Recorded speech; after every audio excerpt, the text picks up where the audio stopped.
Assalamu alaikum. Yes, today in today's lecture we are going to discuss about freshwater edible fish. In previous lecture we already discussed a lot of topic about fisheries and how many types of fish exist in this world and how many diseases occur in fish, how we can cure that particular disease and how we can enhance the yield of the fish.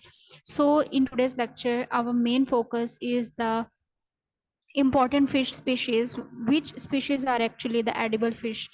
As you know कि जो fish है वो important group है vertebrate का, and fish are the first organism जो कि vertebrate से belong कर रहा है. Fish जो है ये human diet के लिए बहुत ज़्यादा important है because fish is a rich source of protein और ये highly digestible होती है. इसको खाना इजी होता है और डाइजेस्ट करना इजी होता है, इसलिए हम प्रेफर करते हैं कि जो लोगों में जितने भी इंसान हैं उनमें प्रोटीन की रिक्वायरमेंट है, बहुत ज़्यादा प्रोटीन की रिक्वायरमेंट है और प्रोटीन की बहुत ज़्यादा डिजीजेस भी हैं.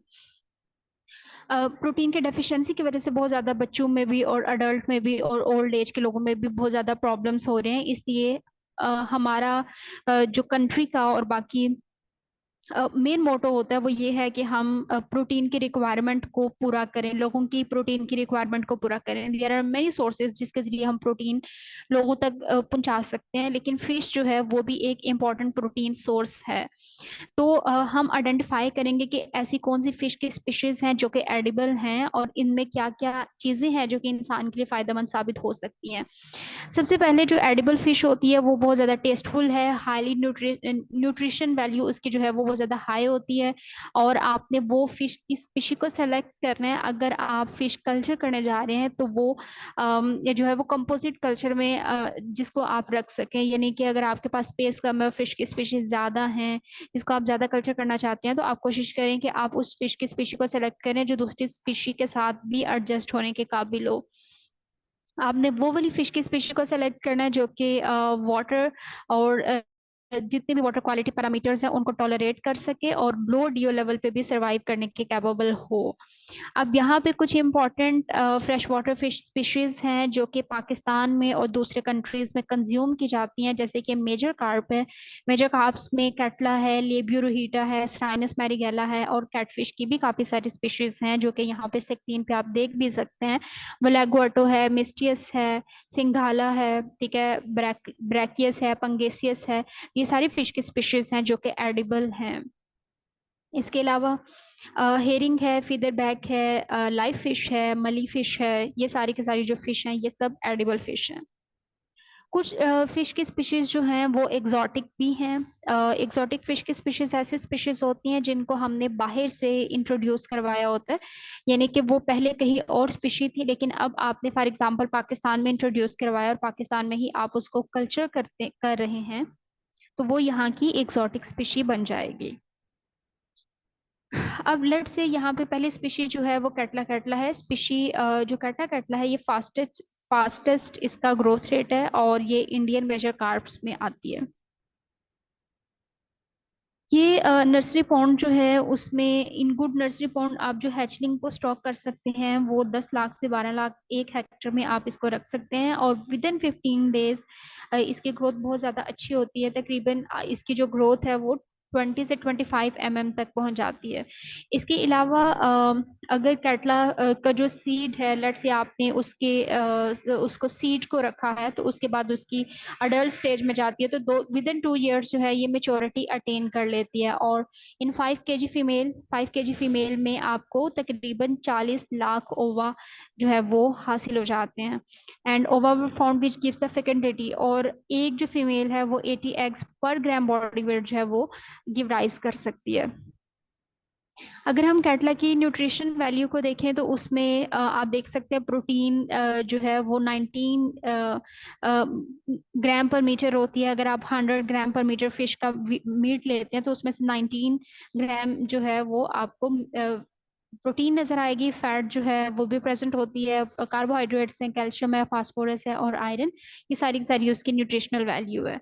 लेब्यूरोहीटा जो है ये बहुत ज़्यादा मार्केट में अवेलेबल है और सबसे ज़्यादा इसको खाया जाता है पाकिस्तान में. पाकिस्तान के जितने भी लोकल मार्केट्स हैं उन सब में लेब्यूरोहीटा जो है वो बहुत ज़्यादा है और इसको काला रहू के नाम से भी जाना जाता है. अगर आपने इसको स्टॉक करना है, आप इसको कल्चर करना चाहते हैं, तो 10 लाख से 12 लाख तक आप इसको 1 हेक्टर में रख सकते हैं, और विद इन 15 डेज इसका जो लेंथ है वो 25 से 30 mm तक पहुंच जाता है। और इसका सर्वाइवल रेट 50% होता है, क्योंकि इसमें इम्यून सिस्टम इसका इतना स्ट्रांग नहीं होता, मोर्टेलिटी के रेट बहुत ज्यादा होते हैं। लेब्यूरोहीटा का जो एवरेज रेट है एग का, वो है 1258 पर ग्राम बॉडी वेट। और जो वेट है रोहू का, वो 1 साल में 900 ग्राम तक जाता है। और 5 से 6 kg जो है वो तीसरे साल तक चला जाता है, और सेकेंड ईयर में ये 2 से 3 किलो की होती है।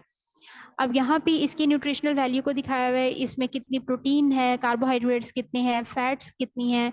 जितनी भी एडिबल फिशेस हम आज डिस्कस कर रहे हैं, यहाँ पे हमने सबकी न्यूट्रिशनल वैल्यूज दी हैं कि वैसे तो हर फिश ही हाईली डाइजेस्टेबल है, उसमें हाई प्रोटीन होती है, लेकिन स्पीशी टू स्पीशी जो है वो भी वैरी करती है।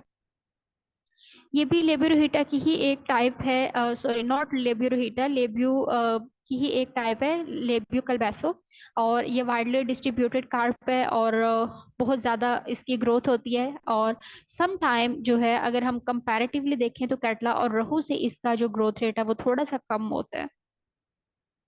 कलबैसो जो है वो इसकी जो लेंथ है, तकरीबन 1 साल के एंड पे इसका वेट 430 तक हो जाता है, और इसकी लेंथ जो है वो 30 से 35 सेंटीमीटर तक चली जाती है। और इसका जो एवरेज नंबर है एग्स का, वो 438 पर ग्राम बॉडी वेट तक चला जाता है। लेब्यू बाटा जो है, ये दूसरी फिश की स्पीशी है, और एक माह के अंदर इसका जो साइज है वो 25 से 32 mm तक चला जाता है। ये वाइडली डिस्ट्रीब्यूटेड है in Pakistan and in other countries. सिराइनस मैरीगेला जो है, ये भी वाइडली कल्चर की जाती है। ठीक है, यहाँ पे मॉर्फोलॉजिकली भी आप फिश को रिकॉग्नाइज कर सकते हैं, कि जिसे देखने से पता चल जाता है कि ये फिश की कौन सी स्पेशी है। और अगर आप इसको कल्चर करते हैं तो ये बहुत ज़्यादा इसका फास्ट ग्रोथ रेट होता है। और 12.5 लाख तक आप 1 हेक्टर में इसको स्टॉक कर सकते हैं, और इसका ग्रोथ रेट जो है वो हाई है, 15 डेज में ये 25 से 30 mm तक चला जाता है। देन क्लेरियस बट्रैकस जो है, ये भी एक फिश की स्पीशी है जो कि कंज्यूम की जाती है, कल्चर की जाती है, लेकिन इसको कल्चर करना थोड़ा सा मुश्किल होता है as compared to Indian major carps. और 1 साल के अंदर ही ये सेक्चुअली मेच्योर हो जाती है, और ये फिश इस काबिल हो जाती है कि ये एग्स को गिव राइस करे, और जो है वो मतलब इसमें एग लेइंग कैपेसिटी जो है वो आ जाती है 1 साल में ही। और सेकंड, अगर आपने इसको रखा हुआ है, मतलब 1 साल विद इन 1 ईयर जो है इसका साइज 20 सेंटीमीटर तक चला जाता है। और 2 साल अगर आपने इसको स्टॉक किया, कल्चर कर रहे हैं, तो 40 सेंटीमीटर तक की इसका साइज चला जाता है। देन बोलेगोअटो जो है, ये भी कैटफिश की ही एक स्पीशी है, और लोकली हम इसको पैडन कहते हैं, और यहाँ वलैगो कहा जाता है। और टोटल इसकी जो लेंथ है वो तकरीबन मैक्सिमम जो है वो 8 फुट तक चली जाती है। Then that's all about today's lecture, जिसमें हमने थोड़ा सा शॉर्ट पढ़ा है एडिबल फिश की स्पीशीज, उसको आप रिकॉग्नाइज कैसे कर सकते हैं, उसके मॉर्फोलॉजिकली उसके कैरेक्टर्स क्या होते हैं। अगर कोई भी फार्मर उसको कल्चर करना चाहता है, तो 1 हेक्टर के अंदर कितना उस फिश को स्टॉक करेगा, और 1 साल के बाद उसको कितना रिजल्ट जो है वो हासिल होगा, और क्या उसको यील्ड मिलेगा। So that's all about today's lecture. If you like the video, please like, share and subscribe the channel. Please stay connected.